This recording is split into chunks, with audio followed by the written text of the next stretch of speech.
안녕하세요. 돈 되는 상식입니다. 최근 2차 재난지원금과 관련하여 사람들의 관심이 매우 높은데요. 처음부터 지급과 관련하여 전국민 지급이냐 선별 지급이냐를 두고 고민을 하더니 선별 지급을 확정 발표하고 난 이후 선별 기준을 정하는 것에서부터 문제에 부딪히고 있는 것 같습니다. 2차 재난지원금을 지급하는 방식이 선별 지급으로 정해지면서 선별 지급을 지급하기 위해서는 엄격하고 명확한 선별 기준이 필수이지만 명확한 선별 기준을 정하는데 오랜 시간이 걸릴 뿐 아니라 아직 그 기준을 잡지 못하고 있어 자칫 잘못하면 오히려 혼선만 초래할 수 있다는 지적이 잇따르고 있는데요. 4차 추경안이 언제 확정될지 지켜봐야 할 것 같습니다. 그럼 오늘은 변경된 내용들을 이해하기 쉽게 설명드리도록 하겠습니다.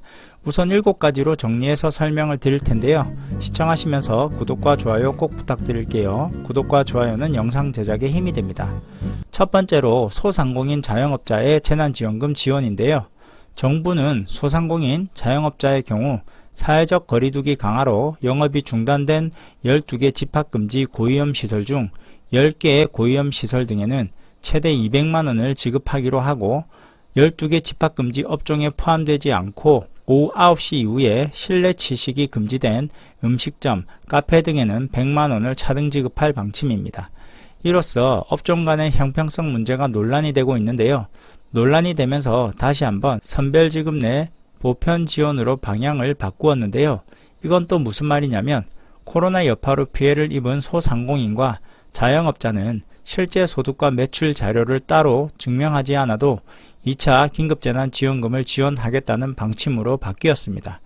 정부가 추석 연휴 전까지 재난지원금 지급을 목표로 하면서 피해를 입은 소상공인 대상자 여부를 선별하는데 많은 시간과 비용이 들어가는 것을 감당하기 어렵다고 판단해서 최근 재확산에 따른 매출의 소득과 상관없이 고위험 업종에 대해 2차 재난지원금을 일괄 지급한다는 방안을 추진하고 있습니다.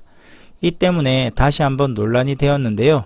식당 관련 업종의 경우만 해도 업종의 규모와 크기, 매출 등에 따라 차이가 많이 나는데요. 예를 들어 건물주가 몇십억의 자산을 보유하고 있으며 본인의 건물에서 영업하면서 지원을 받을 수 있게 될 수도 있게 되었습니다. 이 때문에 여기서 한 가지 더 추가 논의 중인 것이 연말정산 등을 통한 선별회수 방식에 대한 이야기가 나오는데요. 일단 자영업자 모두에게 동일한 액수를 지급하고 이후 연말정산과 소득세 신고 결과를 바탕으로 차별적으로 환수하는 방식으로 먼저 일괄적으로 보편 지급을 한 후 연말에 선별해서 다시 환수하겠다는 방안도 추진 중이라고 합니다. 이처럼 선별 방법을 정하는 데 있어 명확한 근거를 마련하지 못하고 추진하면서 정하다 보니 혼선과 논란이 이어지고 있는 것 같습니다. 두 번째는 1차 재난지원 때 폐업한 소상공인은 지원을 하지 않았었는데요. 2차에서는 올해 폐업한 소상공인에게도 새출발 지원 자금과 생계비 지원 자금 명목으로 재난지원금을 지급할 예정이라고 하며 지원 금액은 100만원에서 200만원 정도가 될 듯 보입니다. 세 번째로 특고 프리랜서의 경우 고용 취약계층에 대한 고용 안정 지원 자금인데요. 선별 지급을 하게 되면서 기본적으로 매출이나 소득 감소 부분에 대해 근로자가 직접 증빙을 해야 하고 학습지 교사, 대리운전 기사, 방문 판매원 등 고용보험에 미가입된 특수고용 근로자들은 2차 재난지원금을 받으려면 올해 8월에서 9월 월 평균 소득 또는 전년도 같은 달 소득 등으로 입증을 해야 지원을 받을 수 있게 될 듯합니다. 정부의 소득 감소 증빙 자료를 제출하고 입증을 해야 지원금을 지원받을 수 있다는 점에서 자영업자와 비교하여 형평성 논란이 예상된다고 하는데요. 긴급고용 안정지원금은 월 50만원씩 최대 4개월간 200만원을 지급할 방침입니다. 네 번째는 기초생활수급자, 차상위 계층 등인데요. 저소득층 가구의 긴급생계비 지원입니다. 4인 가구 기준 최대 140만원이 지급될 전망이며 선별적 지급 내에서도 다시 선별적 지급이 이루어질 가능성이 있는데요. 어떻게 선별하여 지급할지, 일괄로 수급자 전체에게 지급할지 또는 생계급여를 받고 있는 사람은 제외될지 선별 기준이 아직 명확하지 않아 조금 더 지켜봐야 할 듯합니다. 다섯 번째는 정부가 미취업 청년들에게 1인당 50만원을 지급할 계획인데요. 중위소득 120% 이하의 미취업 청년에게는 50만원을 일시금으로 지급할 예정이며 18세 이상 34세 청년 중 기준 중위소득 120% 이하인 청년들에게 지급될 것으로 밝혔는데요. 한 번 더 논란을 키우고 있는 대목입니다. 자영업자의 경우에는 매출과 소득을 명확하게 확인할 수 있지만 미취업 청년의 경우 고용보험을 가입하지 않고 취업할 수도 있고 취업 여부나 전후 상황이 정확히 확인이 되지 않을 뿐 아니라 현재 정부가 시행하고 있는 청년구직활동지원금을 받는 사람들과도 청년구직활동금을 중복으로 수령할 수 있다는 점인데요. 청년구직활동지원금은 만 18세 이상 34세 이하 미취업 청년에게 월 50만원씩 6개월간 총 300만원을 지원하는 제도인데요. 기존의 청년구직활동지원금을 수령하고 있음에도 또다시 추가로 50만원을 한 번 더 지급한다고 하기 때문에 한 달을 더 받을 수 있다고 합니다. 청년구직활동 지원의 취지는 좋은데요.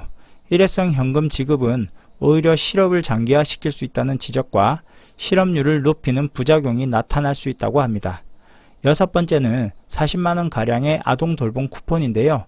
1차 때는 기존 7세 미만 아이가 있는 200만 가구에 지급이 되었었는데 이번에는 초등학생 270만 명까지 포함해서 아동돌봄 쿠폰을 지원해줄 방침입니다. 일곱 번째는 통신비 지원인데요. 전 국민의 약 64%에게 일회성으로 월 2만원의 통신비를 지원하기로 결정을 했는데요. 지원 대상은 17세 이상, 34세 이하와 50세 이상인 분들에게만 지원을 한다고 합니다. 35세 이상, 50세 미만은 왜 제외되었는지 알 수가 없습니다. 이처럼 선별적 지급을 하겠다고 정해두고 4차 추경이 빠르게 진행되어야 추석 전 지급이 가능할 듯 보이는데 이번 긴급재난지원금 지급에 대해서 국민들은 전 국민에게 지급해야 한다는 입장이 더 많은데요. 전 국민에게 적은 금액이라도 지급이 된다면 위축되어 있던 경제에 소비가 발생하게 되고 소비가 발생하게 되면 자연스럽게 경제에 도움이 된다고 생각하고 있습니다. 그렇게 해야 외식도 하고 생필품도 구매하고 시장에서 물건도 구매하는 등 시장 경제에 도움이 된다며 전 국민에게 지급하라는 의견이 더 많았는데요. 4차 추경안이 9월 10일 일부가 더 확정되었는데요.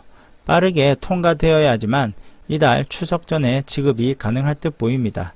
4차 추경이 빠르게 진행되어 추석 전에 힘든 분들에게 도움이 되었으면 하네요. 그럼 더 자세한 내용이 발표되는 대로 영상으로 찾아뵙겠습니다. 끝까지 시청해 주셔서 감사합니다. 좋은 하루 되세요.